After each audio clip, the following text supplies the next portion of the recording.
সুপ্রিয় দর্শক মণ্ডলী, আপনারা দেখতে পাচ্ছেন একটা বন কিশোরী তুলসী গাছ।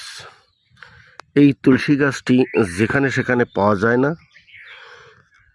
এই বিরল এক জঙ্গলে আবিষ্কার হয়েছে।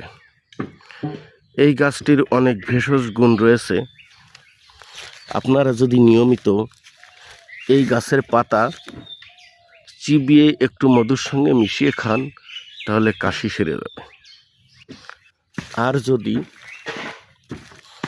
এই গাছের এই যে সুরের মতো যে ফুল এবং বীজ দেখতে পাচ্ছেন, এই বীজটা যদি চিবিয়ে খেতে পারেন বা পানিতে ভিজিয়ে রেখে খেতে পারেন, তাহলে এর অনেক উপকারিতা।